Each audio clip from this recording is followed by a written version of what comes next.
I protect all of my passwords, accounts, and devices using Aura. I get instant alerts about threats, like if my email or password are found on the dark web, so I can fix the problem fast. Try Aura free for 2 weeks using my link below.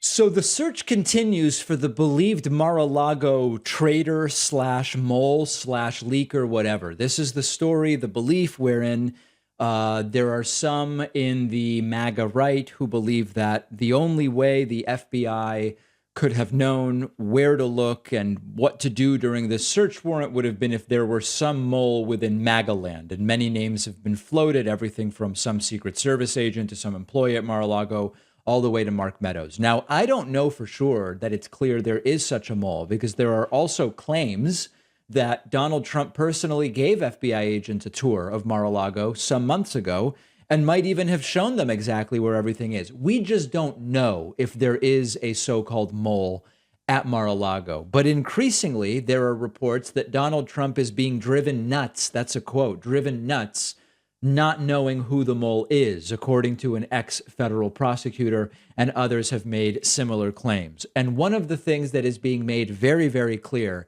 by Donald Trump's lawyer, Alina Habba, is that they're going to find who the mole is. They're going to figure out who it is. And then all bets are off. Another one of these thinly veiled threats. Take a listen to Alina Habba appearing on, I believe this is on Newsmax. And it's the typical mob speak that we've become very accustomed to in the Trump era. The president's position, the same as what I would advise him, is to ask them to uncover everything so that we can see what is going on. I understand the witness protection issue, but at the same time, these witnesses are truly not going to be concealed for very long. That's just not the nature of the DOJ and the FBI. They're going to figure out who you are eventually. This is the typical mob speak that we've gotten accustomed to from Trumpists. This is either just more insanity or a warning, a threat to the informant if they even exist. How are they supposed? Listen, Alina Habba wants to know, how do we intimidate a witness when we don't know who the witness is? We need to be told who that witness is. And there is no question whatsoever that if there is such a mole, and if indeed their identity becomes public, that the MAGA Trump right is going to go absolutely nuts. I mean, listen, they're going after FBI agents. Merrick Garland is receiving death threats. Christopher Wray, who was selected to run the FBI by Trump, who signed off on the search warrant, he is getting death threats. These people are vicious. These people are violent. January 6th proved that to us. And so I understand the concern. If such a mole exists, I understand why they would rather not be known. And everybody is in MAGA world is melting down. And that's what I want to talk about next. We haven't even had time for these clips this week because it's been so busy. Donald Trump Jr. suffered a complete and total meltdown over the FBI search warrant that was served at Mar-a-Lago. There are actually dozens of clips of Don Jr. that have floated around over the last week, but I'm going to look at one specific clip with you. This one is of Jr. sped up as he always is. And the hypothesis has been this guy's on uppers. And whether he is or isn't, drug addiction is not funny. We're talking about a disease. But even for his own standards, he is particularly hopped up and incoherent during this viral video, which got 1.5 million views.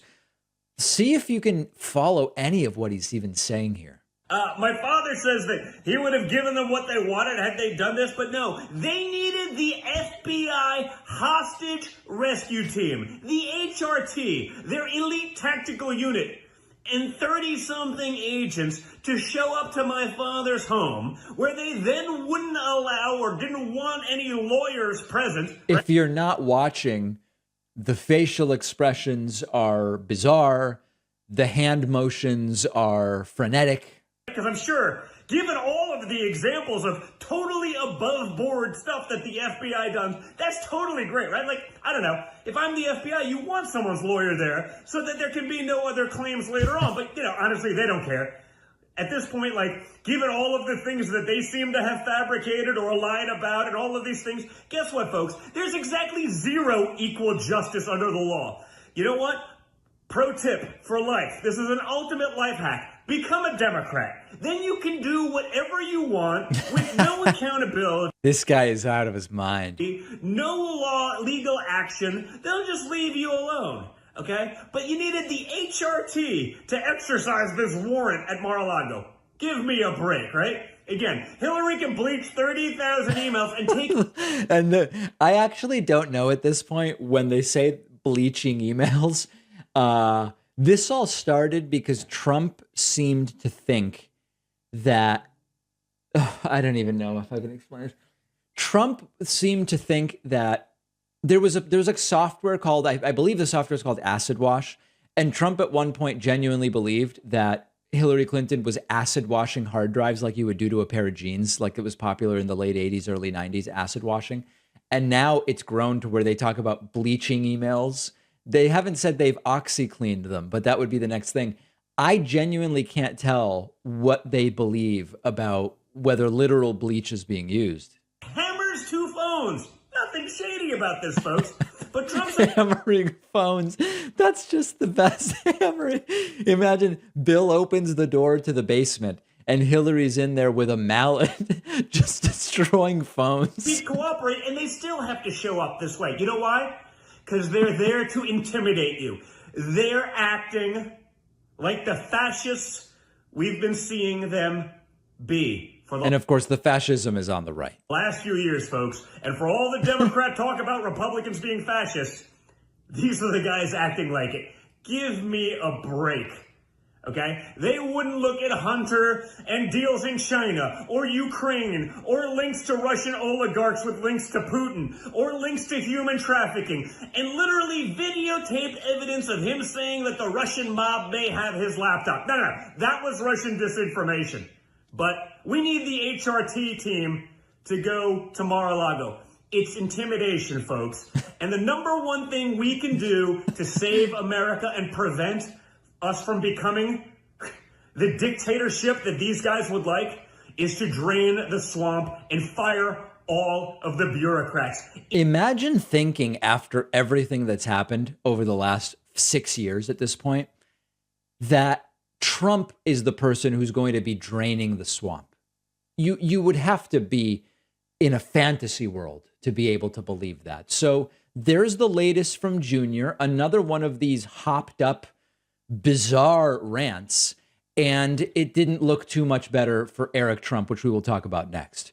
So Eric Trump, not known as the smartest of the Trump children, he now made the claim that the raid, as he calls it, on Trump's Mar-a-Lago will lead to a terrorist attack. The logic there is because 30 agents were at Mar-a-Lago last Monday, then some terrorist attack won't be prevented because everybody's too busy.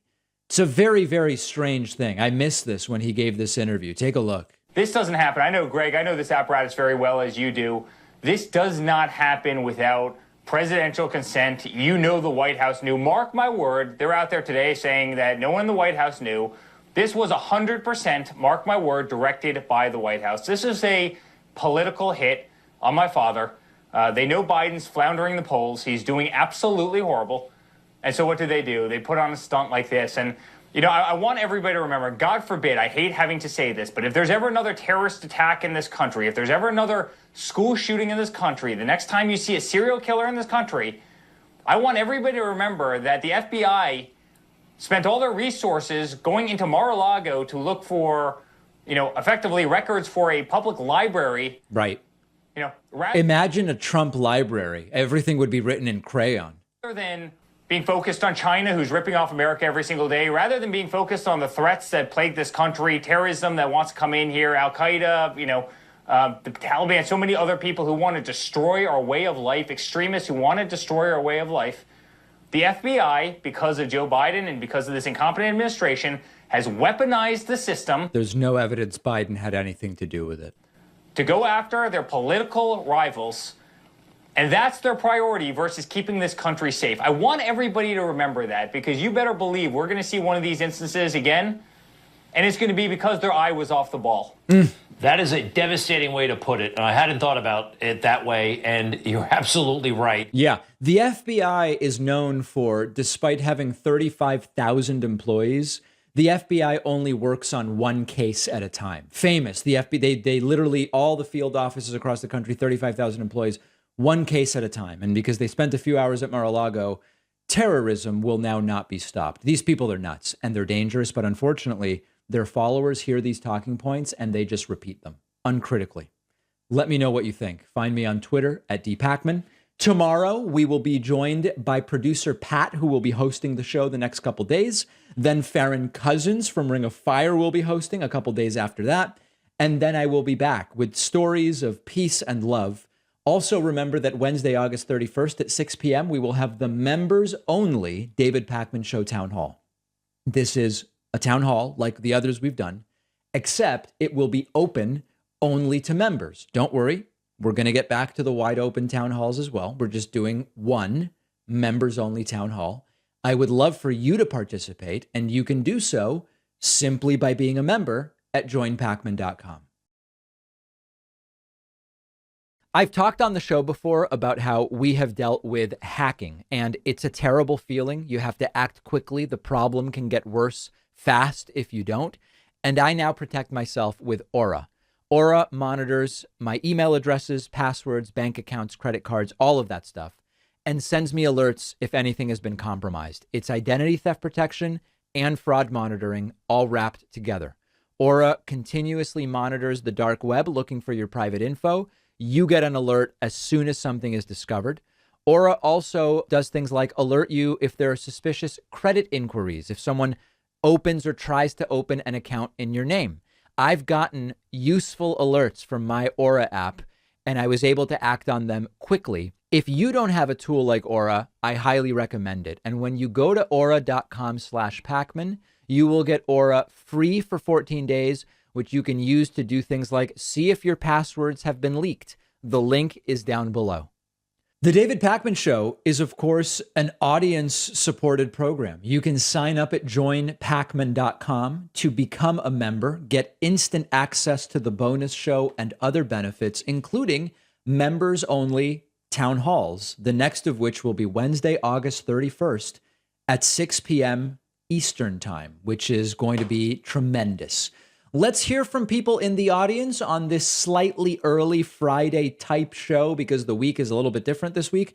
We take calls via Discord at davidpakman.com/Discord. And we're going to start today with Alex from California. Alex, welcome. What's on your mind today? Hey, David, can you hear me? I can hear you fine. Nice. So when it comes to like elections and how people vote, it really seems like it comes down to the economy than anything else. Like you could have things like Roe v. Wade or like gay marriage be overturned, but if there's like a recession in that same year, it feels like they'll vote on the like recession and say, oh, Democrats ruined the economy. Who cares about these like civil rights issues? Yeah. What do you think about that? I completely agree. The perception of how the economy is doing, even if number one, people's perception is wrong, and number two, it doesn't really have much to do with the president. Both are hugely influential in how people vote. And this is why things are suddenly looking much better for Democrats, even though I don't think it really has much to do with Joe Biden. There was this blockbuster jobs report in July. Wages are up, inflation's down, gas prices are down, etc. It has very little to do with Joe Biden, but it seems to be helping Democrats very much in terms of the outlook for November. So yes, it's the economy stupid was the phrase James Carville came up with. And it is more like it is the perception of the economy, regardless of whether it's accurate. Okay, so let's say I've been hearing a lot of like recession warnings coming up. They say there's going to be like a recession in like 2024. Let's say there is. Yep. So is that going to be the determining factor whether or not like Joe Biden loses the election, even though like the Republican agenda is like has really awful things like to do or want to do? Sorry, I don't know. You're saying if there is a recession, or you're saying there won't be one? Yeah, no, I'm saying if there is a recession, that's pretty much a guaranteed loss for like Joe Biden if he decides to run. Yeah, I Joe think Biden. if at the time, if Joe Biden runs for re-election and there is a very clear recession in September and October of 2024, I think Biden definitely loses. That's so far off. And remember, people have been predicting imminent recession since 2015. And it hasn't really happened. I mean, you could argue technically we just were in one because GDP went down very, very slightly last quarter. But when you look at every other indicator, it's really hard to make that case. But let's wait and see. I agree with you, though. If there is really a recession, it's going to be bad for Joe Biden if he's on the ticket. All right, that's it, Devin. Thank you for taking my call. Thank you. Appreciate it. Very, very good questions. Let's go next to Jack from Minnesota. Jack, welcome. Hey, David. How are you doing today? I'm doing well. So I've been kind of wondering this all my entire political, since I've gotten into politics.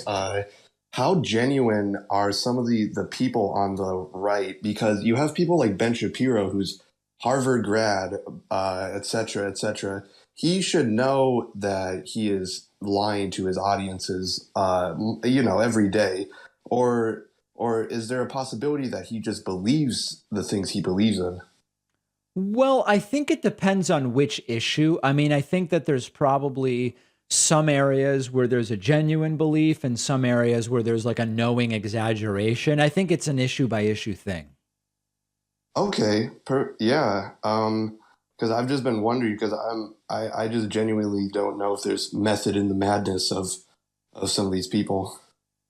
Yeah, I think for me, it's more interesting rather than the media people. It's more interesting like when you see interviews at a Trump rally and the people just parrot all the same stuff that these people say, like, oh, the election was stolen and the raid was illegal and Benghazi and Hillary and Obamagate and all this stuff. Like, do they remember? Do they even know that they're being, grifted and lied to, or are they genuine believers? That's a more difficult question to answer to me, and also a more interesting one. Okay, yeah, it is. I guess that's all. Thank you for taking my call. All right, thanks, Jack. Jack from Minnesota with a beautiful question. Let's go next to JWR from Atlanta. Welcome, JWR. Welcome. Thanks for having me, Dave. How am I coming in as far as like the sound? Is it too rough or whatnot? Or it's okay. I think it's definitely doable. I don't know if you've covered this on your show before, but what is your take on the Okay, so in the polls, it appears that Raphael Warnock has not a sizable but a lead over Herschel Walker, but then there seems to be, but then you look over at the governor's race, and it at best appears to be very close between Stacey Abrams and Brian Kemp. Mm-hmm. I just wanted to hear your thoughts on like the possible ticket splitting going on here, and what you think the explanation for that might be. That's a good question. I don't know enough about. So okay, the way these polls are typically done is people are asked, how likely are you to vote? And who do you plan to vote for? How strong is your support for that person? Are you 100% in for this person, or are you leaning that way or whatever? And then you kind of blend it and you get a final polling number. Now, intuitively, if we're talking about Georgia voters and you go to Georgia voters and you poll them about the Kemp-Abrams race and you polled them about the Warnock-Walker race, it's both are totally statewide races. So everybody in the state is allowed to vote. If you have a difference, it means one of two things. Some people plan to vote in one of those races and not the other. That would be one reason, right? You plan to go and vote for the governor's race and just leave blank the Senate. Or you plan to vote for different parties. You might vote for Brian Kemp, the Republican, for the gubernatorial, but then for Raphael Warnock, the Democrat, in the Senate race, which also seems kind of weird and counterintuitive. So I actually don't know why you would imagine that you would have almost identical numbers. Now, there's a counterpoint to that. Incumbency. Stacey Abrams is the challenger. Raphael Warnock is the incumbent. So to some degree, you might have people who are only marginally paying attention, who are just leaning towards the person who's currently in that office. And that may be a Right. reason why we see different numbers. But it is sort of weird and counterintuitive. Right. Although it could possibly speak volumes about the fact that Herschel Walker was, well, I won't say a weak candidate, but not maybe as strong as some would have expected, possibly. Yeah, I mean, that's possible. This would be a great question for a polling expert, I feel like, that we should have on and actually ask specifically what explains this. Right. I only ask this because, like, I'm a poll worker at Fulton County, and like I can't comment in explicit detail on these things, but it is like an interesting phenomenon. That's all. Absolutely. Absolutely. I'm going to look for an expert to talk to about this. I think it is an interesting issue. All right. Thank you. All right, JWR, thank you so much for the call. Very much appreciated. Let's go next to Jen from Illinois. Jen, welcome to the show. Jen from Illinois, welcome. You're on the air. And Jen from Illinois, last opportunity. You are on the air. And Jen is gone. That's truly a shame. It's really a shame that that happened. Let's go to Andrew from Brooklyn. Andrew, welcome. Hi, David. Can you hear me? Yes, I can. Hey, so I was talking with some friends the other day. We're talking about the J6 hearings and so forth, and they're not right-wing, they're not left-wing, they're progressive, so on and so forth. And they felt like, actually, maybe... Wait, hold on a second. Let me just see if I understand. You're saying the people you were talking to aren't right-wing or left-wing, they are progressive? Isn't progressive the same as left-wing? Yes, correct. So centrists, I guess they would call themselves. I'm not really sure what they call themselves. Wait, they are or they are not progressives? I don't remember, but They don't consider themselves either Democrat or Republican. Okay, all right, go on. They're an interracial. They're an interracial couple. My friend Nicole's had an abortion, but as far as J6 is concerned, they were saying, maybe we should, overthrow our government or at least overhaul it. I mean, it has so many, not in the way it was done on J6, obviously, but what's your feeling? I mean, do we need like a complete overhaul of the government? The U.S. government? No, I don't think so. I mean, it depends on what you have in mind. I think there's a lot of problems that I would try to solve. Like, for example, I think we should have a national popular vote rather than an electoral college. I just don't think an overthrow is going to achieve that because of the framework that exists legally in the country. I'm not sure. I mean, I think almost anyone would agree that there are things that need to be fixed and repaired, but that an overthrow of the government is unlikely to achieve that. Right. Well, I actually meant overhaul, not overthrow. Yeah, sure. There's lots of things that need to be overhauled. We need to overhaul how health insurance is organized in the country. We need to overhaul how we do elections, overhaul campaign finance. There's tons of stuff that needs to be police reform and on and on. But I'm with you there. We definitely need an overhaul. Yeah, and I mean, I had terminal brain cancer and 2 brain surgeries, which I've talked about on your channel in the chat and so forth. And I mean, my $500,000 medical bill, uninsured. The medical system for sure needs an overhaul. I'm saying overhaul, not overthrow. I'm with you. Absolutely, absolutely need an overhaul. Right. So I just want you to know I really appreciate your show and that Jack broke the rules and asked you how you're doing. So I'm not. I know. That was horrible. That was horrible. Andrew, thank you for the call. All right, brother. All right, take later, care. man. Okay. There's Andrew from Brooklyn. Wishing you the best. Let's go next to Daniel from Nevada. Daniel, welcome. Yes. Hello. Can you hear me? Yes, I can. Awesome. I've been trying to catch you for months. Keep missing Well, you. here we are. Let's make it worthwhile. Oh, so in recent years, there's big stuff happening in America, and it's really bad. But I feel like there's stuff in other countries as well that I think needs more attention. Okay, give me an example. So an example, I only know about this because my best friend lives there. So in the Philippines, there was this bill early this year, and the president let it lapse into law from 30 days of not signing it or vetoing it. And it's called the Social Media, or the SIM Card and Social Media Registration Act. And it basically, and the things it does is require all Filipino citizens to, one, register their legal name and ID with a SIM card if they have it. And Daniel, two, I hate to interrupt you. Here's the thing I want to say to you. For the average American, that's just not a more important issue than the domestic issues that we're dealing with. I don't know about that issue, the registration of SIM cards in the Philippines, but that's not like my audience. If we do like a show about here's issues facing the country, if I talk about it's not more important for people here. It's just not. And I don't deny that it's a relevant issue.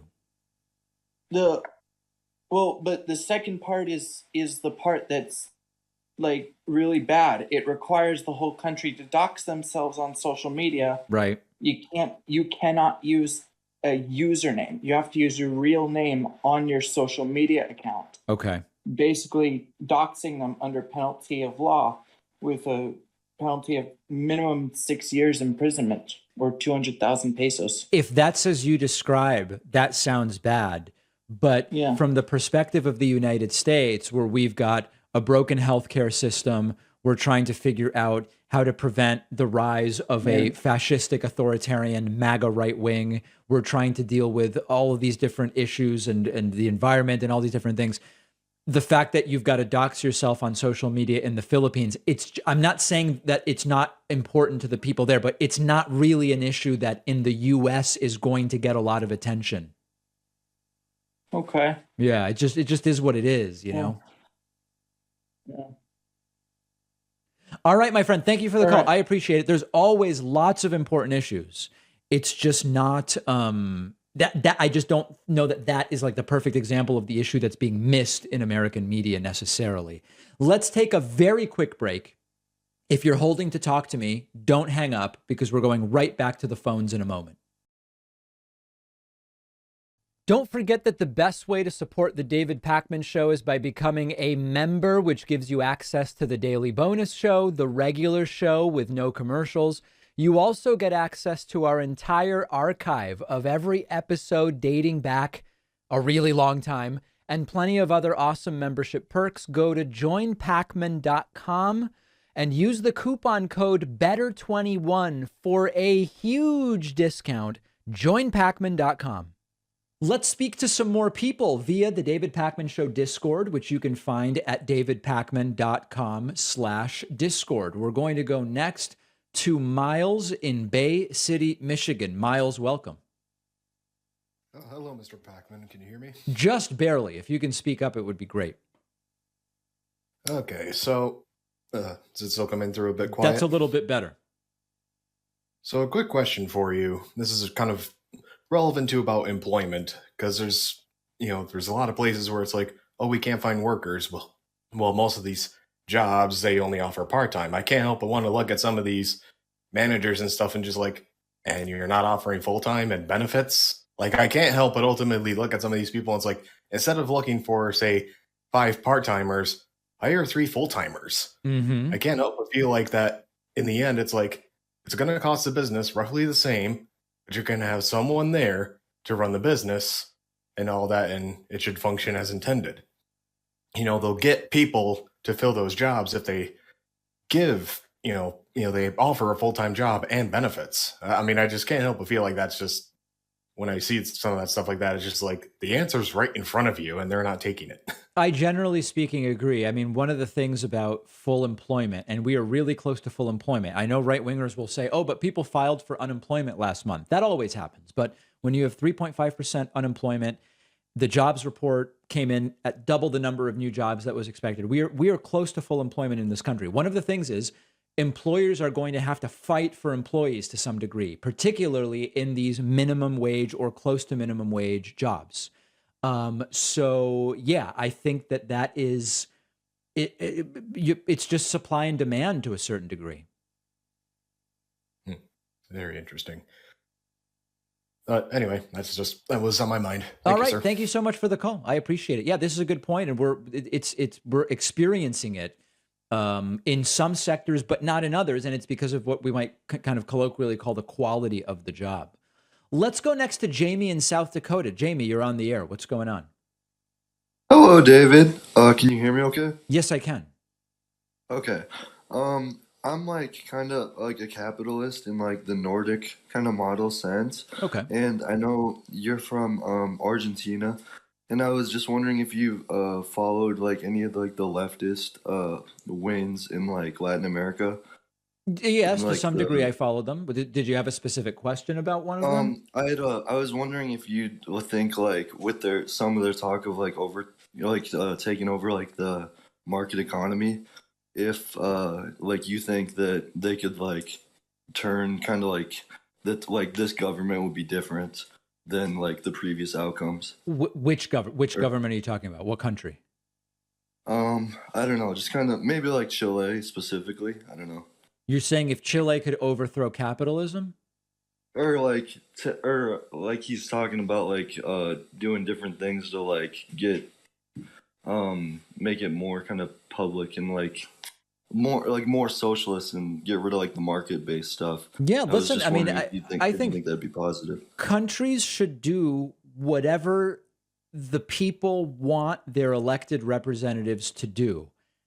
I'm not a socialist personally, so I wouldn't be advocating for a country to become a socialist country. But if Chile or whoever, if there's demand for it from the people and it's not being imposed in an authoritarian way by a authoritarian of some kind, try it. Absolutely. Why not? Right. Yeah, I'm just really interested to see how it goes. I'm not a socialist personally, but Yeah. I mean, listen, give it a go if that's what the people want. right, exactly. Yeah. Well, thank you for taking my call. Hope you have My a good pleasure. one. You too. Jamie from South Dakota. Great to hear from you. Let's go next to Bodie. Is it pronounced Bodie from New Orleans or Body? Yes, it's Bodie from New Orleans. Thanks so much. It's like from Point Break, Patrick Swayze. Yes, Pronunciation. your Discord is already blinging, so we're kind of hanging by a thread here on keeping you on. But what's on your mind today? Hey David, thanks so much for taking my call. I just recently watched an interview from the Forward Party from Andrew Yang. I wanted to ask about. I don't really trust that he and his co-chair, the former Republican governor from New Jersey, I don't think they have a mind to bring it to the presidency. But they did talk about focusing more on local elections, stuff like city councilmen, local city politics. So I wanted to ask what you thought about not just the Forward Party, but about bringing American politics more to local politics. So instead of just party affiliations like Democrat and Republican, making new parties or just voting for people who are independents in that sense. 100% on the local importance of local elections. I have voted in different local elections during my life in different places I've lived, which were nonpartisan elections. People don't declare a party. Doesn't mean they aren't Democrats or Republicans or whatever, but they don't declare a party, and you actually have to hopefully figure out what they're about. I think that's great. As far as the Forward Party, we reviewed earlier in the week the interview that Andrew Yang did on CNN with Jim Acosta. It was really bad for Andrew Yang. It's just like, what are the positions of the Forward Party? They're not saying them. And because it's Democrats and Republicans, and he says we're taking the common sense consensus positions, but he won't say what they are. It's not, Forward Party's not doing it for me. Focusing at the local level and doing nonpartisan local elections, I'm with you 100%. I completely agree. I saw that exact. That's what I was talking about actually. The Jim Acosta interview. Yeah. I got the exact same impression from him too. Now, let me ask you, because you might know more about the Forward Party than I do. Is there a position they have outlined on any specific issue? I will say that. So their motto seems to be right now that they have three primary components on policies, right? So first is representative ranked choice voting. That's Okay. like their biggest thing. Yep. Number two is, I believe it's gun control in some sort, common sense gun control. Okay. And they have taken a significant position on the election, saying that it wasn't stolen. Okay. But it seems that It's I'm not sure if- exactly the most courageous thing to say one of our big pillars is the election wasn't stolen, but okay, I mean, at least it's something. Right. I think that the entire model of just having these three ideas and just not stating any points at all is quite nebulous and stuff. But thanks so much for taking my call. I appreciate it. My pleasure. There's Bodie from New Orleans. Great to hear from you. Glad to have the opportunity to chat about that. Yeah, we spoke about it earlier, and it was all kind of a little weird. Let's go next to Dennis from Newark. Dennis, what is happening in beautiful Newark, New Jersey today? Hi, David. Can you hear me? Yes, I can. Wonderful. Things in Newark aren't too great. Okay. In New Jersey in general, things could be better. But I'm having some really deep concerns about the state of not necessarily the state of democracy, but just the state of politics. And that's because there's an idea that I want to propose to you. Okay. It seems like the shift of the political spectrum to the right is giving the quote unquote liberal media, so say MSNBC, some voices, some Republican or former Republican voices like Tara Setmayer, Sir Michael Singleton, who I believe are very thoughtful. But this is, in effect, training liberals, actual liberals and people left of liberal to view neoliberalism as or to view neoliberals as allies against neo-fascists. Okay. I think that's really dangerous. And it's just going to bite us in the butt, because we tried that in the 2016 election with Hillary Clinton. It failed. And so, but the establishment just can't afford to push us further to the left or let the left lead, because they've sold out to corporations. So let me see if I understand. And Dennis, if there is a question coming, that would be great. Your position is that the center left media like MSNBC is proposing neoliberalism as a solution to the MAGA neo-fascism that's already failed, and that it's not a good path forward. That's right. Exactly. Well, I agree with that. But what I'm asking you is, yes, this is paralyzing, because Anna Navarro, who's a moderate Republican, correct? Yes. Is someone whom I very much admire. Okay. And, but even though she's a conservative, she's now a liberal in the view of kind of... Well, she's anti-Trump. She's anti-Trump. Dennis, listen, I hate to do this to you. Is there a question? Because I have so many people wanting to talk to me, and we are trying to take questions today. Yes, I'm sorry, David. I think my question is... Dennis, thank you. I'm gonna go. Okay, we've got to move on. Just completely unable to speak there. So overcome with emotion. Let's go next to Seth from San Diego. Seth, welcome to the program. What's on your mind today? Good morning, David. So a couple of quick questions. Don't worry. So the first one is, do you think in the election, liberals should take more pride in being liberals? Because it seems like a lot of these conservative ads have I'm a American First conservative, I'm a conservative, I'm pro-conservative, Trump conservative, I'm a Christian conservative. Yeah. And you don't hear anything of that being a liberal. Yeah, so you sometimes do see, I sometimes see in ads, candidates will say stuff like, I'm a proud Democrat. And I find it so stupid, to be perfectly frank. Okay. What I do think is that, listen, the country is really on our side on the issues. When you look at what is the view on abortion that's most prevalent right now? What's the view on gay marriage? What's the view on whether we should tax the very rich to fund social programs? It's the views of the progressives. The problem is because the progressives don't own it in the way that you're suggesting, it becomes disaggregated where then the voters don't realize you kind of really agree with the progressives. And then it becomes this vicious circle where people shy away from the labels and then the voters are confused and then they think, oh, I should vote for a Republican. So I do agree in general with the point you're bringing up. Okay, because I'm not sure if you're familiar who Bill Maher is, because that's Yes. like my go-to liberal right there, because I feel like he's at the very, he speaks like around 90 now % of my language. There's some stuff I called him out on, which is, he's kind of stupid at times. Yeah, I mean, But, Bill Maher, the thing about Bill Maher is he has joined this contingent, which is like the anti-woke free speech left, which is like, it's fine. I agree with Bill Maher about plenty, but he's kind of fallen into this thing of overstating the degree to which the so-called woke left has taken over the movement, which I think is a relatively small degree, actually. Exactly. Like he exaggerates that a lot. But I Yes. was thinking, because there's this, his new rules, like his rants that he does. Yeah. It's hilarious. But there's this, recent one that he was talking about the conservatives and like, talking about how, they kind of put the positive and negative in the same ad, and he's doing all that. But I was just wondering, do you think that is not entirely smart, because they want to see kind of like BDE, saying big, I'm not sure if I can curse on here, but What you're saying what is I'm talking large penis energy, this sort of like faux Yes, alpha let's male call it stuff. that. Big DeSantis energy. Yeah. That crap.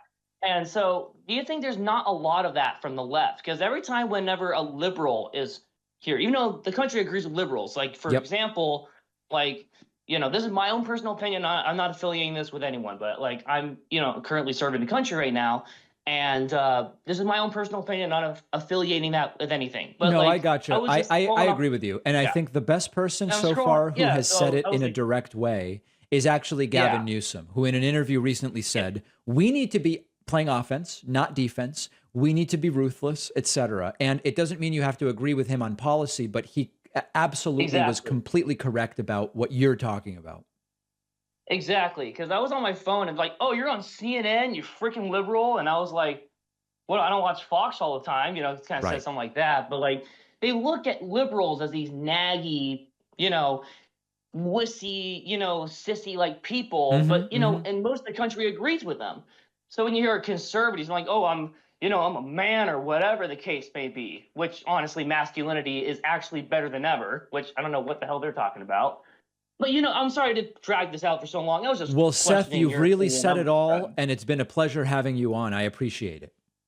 Of course, and sorry to drag it out so long. No problem. You Thank did great. So much, David. There is Seth the from San opportunity. Diego with a very powerful declaration. Some things we agreed on and some things that we did not. Thank you to everyone I was able to speak to. That does it for calls today, but there will be more opportunities. Believe me, folks, and then I hope to speak to you. If you value what we do at The David Pakman Show, remember to support us on Patreon. Go to patreon.com/David Pakman Show, where you can get access to behind-the-scenes videos, the daily bonus show, the commercial-free daily show, as well as special discounts on merch, including hats, hoodies, mugs, and t-shirts. You can support the show for as little as $2 a month. Check it out at patreon.com/David Pakman Show. All right, let's get into the mailbag one day early because of our slightly different schedule this week. You can email info@davidpakman.com if you have an email, question, comment, concern. Many such examples for you today, starting with someone who's just very, very angry, and I think probably has a lot more going on personally than maybe they mentioned in this email. Nathan wrote in, and Nathan wrote, "You lie about Trump because you have no fact checking. Why do you make money off your lies? So you support everything Trump is for? He at least kept us safe. Put DAs in charge to convict drug dealers that bring fentanyl into our country should be executed. They are killing innocent people knowingly." That was one sentence. "You want to be a true podcaster? Have me as another podcaster that is debatable to you on live every time you're on having a podcast. Even though he's not the best at the truth necessarily, you think Biden has told one truth or been transparent? Nope. He said he is a middle-of-the-road Democrat. Turns out he's a bigger socialist than Bernie. Stop hating USA and start acting like you live in America, because either go back to where you were and live there or support the country you live in now. Gas, food, crime, etc. What's wrong with you? At least Trump can hold a speech without forgetting where he is, what he's speaking about, and understand what the heck he is saying. Support our country you're standing in. These are all the wrong you're, by the way. You're a microphone warrior, couldn't stand up for USA troops. And look at all the problems this country has right now. Just be a human, not a Dem liberal for a minute. I'm not a Republican, and you're calling Republicans dumb and stupid and nuts, etc. What's the matter with you? I'm bored watching you say Trump's board is pathetic. What's better than Trump rally? You're making your dime off his fantasies. I don't see you covering Joe Biden anything. You're impressive to want a crime-ridden president that has not kept one single promise, and Trump kept all and some. Email me if you want to debate you on your podcasts. I'm definitely getting into this line of work now that I see your pathetic lies if I have time, which I will make time. You don't care that you're deciding to only like half the country or more, actually, with all your side coming to the Republican side. And I am not necessarily a Republican, but versus Biden, I am. He's terrible. Hope you get brighter. Wishing you the best from the middle of the road. That is apparently not a Republican, but an enlightened centrist of some kind, presented with no further comment, because I feel like I have a brain injury when I read it. Greg wrote in about motive. Greg said, if Trump stole classified documents from the White House, what would his motive have been for committing this crime? It's a valid question. There have been many cases of people stealing classified government documents. Do you think there's a simple explanation? Like the others, did he plan to make money by selling the documents to Russia? That's Greg from Costa Rica. This is a great question to which I have not heard a satisfactory answer. What did Trump plan to do with those documents? What did he plan to do? And certainly, we could speculate about what Greg is writing here, but I just don't have the answer. And with Trump, the real answer could be anything. If you think you have an idea what Trump planned to do with the documents, let me know, because I have no clue. Steve wrote in, I am so sick of hearing about the FBI searching Trump's place being unprecedented. Who cares? How does something become precedented? It has to happen for a first time at some point, right? The level of sheer ignorance is beyond belief. Yeah, I've talked about this. The fact that this has not happened to a president before tells us nothing about whether it's the right or wrong thing to do, whether it's legal or illegal, and whether or not Trump is a criminal. Everything happens for the first time sometime. Everything that has happened at some point was happening for the first time. And what certainly is unprecedented is a president that did all the things that Trump did and flouted every norm, rule, and apparently even some laws. So Steve is absolutely right. This entire, they've never done this to a president before thing, and therefore it must be wrong, is logically fallacious, and it certainly doesn't pass the sniff test. Next email is from Lisa. Lisa wrote in about the Secret Service in Mar-a-Lago and says, David, is it possible that if in fact the FBI found nothing in Donald Trump's safe, that perhaps he was forewarned by his loyal Secret Service agents that contents of his safe were wanted? What are your thoughts? Yeah, on the night of the raid, of the search warrant being executed, I'm trying to be more accurate about that. Eric Trump went on TV, on Fox News, we covered it live, and said there was nothing in the safe. Now, he may have simply been lying, but if it's true that there was nothing in the safe, I would immediately start wondering whether the documents were just moved. I mean, it's just a completely natural, obvious question to ask. And clearly, any investigator worth their salt, like the FBI has many of, would realize that. So we don't even know if it's true that the safe was empty. Since then, everybody stopped talking about the safe was empty. So it might have been yet another lie just told on the day of. But of course, if the safe is empty, who might have warned Trump and where did they move the documents is a perfectly reasonable question to ask. Brandon wrote in about Kinzinger for president. Kinzinger being the retiring Republican Congressman, Adam Kinzinger, who is not a pro-Trump Republican. Brandon says, Dear sir, as discussed in one of your recent shows, the Democrats offer slim pickings for a presidential candidate in the event that Biden doesn't run. What about Adam Kinzinger? What better Democrat to beat Trump or DeSantis than a Republican's antidote. No, so first of all, I haven't said that there are slim pickings. I think that there are great people in the Democratic Party. They aren't the uber progressives, but there are some really good politicians in the Democratic Party. People are talking now about Gavin Newsom. I'm not like a fan of Gavin Newsom, but I recognize he's a very skilled politician. I think Pete Buttigieg would crush anybody in one-on-one debates the way he's crushed his Fox News appearances. I think Jamie Raskin is fantastic. I think John Ossoff is a guy with a bright future. Stacey Abrams is interesting to me. I don't think it's slim pickings on the Democratic side. That's number one. Number two, there are plenty of actual Democrats to choose from. I don't see why we would go with the retiring Republican for the Democratic nominee. It just doesn't make any sense to me. So I get what you're saying, Brandon. Maybe Republicans would say, hey, look, here's a Republican, but he's running as a Democrat. I'll vote for him. It sounds muddled and it doesn't sound like a good idea. Trina wrote in, and Trina says about right-wing trolls versus left-wing trolls. Sir, after seeing the beautiful message you received containing all those F-bombs, I started to wonder how often that happens on the other side. Admittedly, I don't follow many right-wing accounts, but it seems the ratio of right-wingers trolling left-wingers would be exponentially larger than that of left-wingers engaging in the same behavior. I suppose it would make sense as the right seems far more likely to commit violence based on political ideology, but I'm curious nonetheless. Are you aware of any reputable studies on this topic? Thanks for continuing to tell the truth each day, no matter who trolls you. So I don't have any studies that I was able to find about whether left versus right-wing trolling of right versus left-wing content creators empirically has been quantified. I don't know about that. I can only speak to the stuff I receive. What I can tell you is that when you look at propensity to violence, politically motivated violence in the United States is almost exclusively right-wing. The right often will deny that.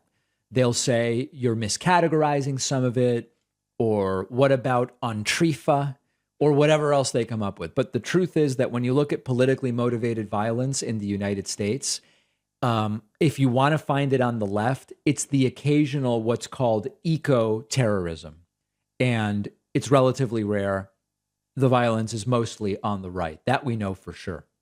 Peter wrote in and says, how can I request to be gifted a membership via the website? Beautiful question. Every week I get 10 emails from people saying, David, please put me on the list for a free membership. And as I've said probably 100 times, you can't get on the list by emailing me. You must follow these extraordinarily simple instructions. If you want a free membership, we have a waiting list. It simply goes in order. You go to davidpakman.com/free membership. Okay, Peter? davidpakman.com/free membership. You will be asked your name and your email. That's all we need to get you a free membership. We currently have 800 people waiting. I know that sounds like a lot, but we've already gifted over 1,000 memberships. So it actually does move relatively quickly. davidpakman.com/free membership. Do not email me. John wrote in about due process. And John says, Dear Mr. Pakman, I don't understand how people on the left cheered about the deaths of bin Laden and al-Zawahiri. Proper procedure would require that they be captured alive, extradited to the U.S., and tried in court before any punishment could be imposed. No jury has seen any evidence nor heard any legal arguments in support of any punishment. I feel that we, U.S. citizens, have been made party to an extra-legal assassination of potentially innocent men. So listen, potentially innocent, I just don't buy. In the court of public opinion, these guys were guilty of sin. But I agree with the point about due process. And I've expressed this concern before, and others on the left have as well. When I say that Joe Biden has an accomplishment to his name this year of ordering a successful strike against Ayman al-Zawahiri, I don't say that as if there's no controversy about the total lack of due process. I've mentioned it multiple times. There's a complete lack of due process. That's absolutely true. And as progressives, it is right for us to be concerned about that. And I recognize that when you are a most wanted terrorist, and as a president, you're able to take them out, to use coarse language, that it is seen as an accomplishment. So find progressives that don't care about the due process part, but I absolutely care about the due process part of that. Jock wrote in about electric cars and says, hey, David, I never get tired of the Republican dumb blonde joke Marjorie Taylor Greene. Her rant against electric cars was a classic. The marketplace is deciding. Nobody's forcing anyone to buy an electric car. If all of America decided to drive a diesel 4x4 pickup, it would be just as bad. The price of diesel fuel would go way up. Pollution would go way up. But hey, the oil companies would make even more profits. Oh, wait, the dumb blonde joke is mad about the price of gas and diesel going up as the big oil companies gouge. Poor, silly Marjorie. Yeah, I don't know that we need the dumb blonde stuff, but it is absolutely true. Marjorie Taylor Greene last week tried to make the argument, if everybody wanted an electric car, the electrical grid wouldn't be able to keep up. Well, everybody can't get an electric car. Most of the electric cars on the market have waiting lists. So we know what the adoption rate could be of electric vehicles. And there's a plan in place for the electrical grid to, in parallel with that, have increased supply. The point Jock makes is a really good one. If everybody switched to diesel cars, there wouldn't be enough diesel, and diesel would be astronomically priced. Absolutely correct. And the vendetta that some of these people seem to have against electric vehicles, much of it comes from ignorance and it comes from political bias. It sounds like a sort of Green New Deal. What, AOC has a Tesla? It must be bad. And it's mostly ignorance and confusion. And actually, I would say ignorance and confusion is sort of the theme of people like Marjorie Taylor Greene. info@davidpakman.com with your questions, comments, and concerns. We will see you on the bonus show momentarily.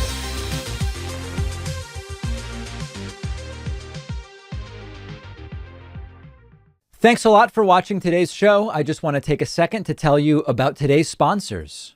I protect all of my passwords, accounts, and devices using Aura. I get instant alerts about threats, like if my email or password are found on the dark web, so I can fix the problem fast. Try Aura free for 2 weeks using my link below.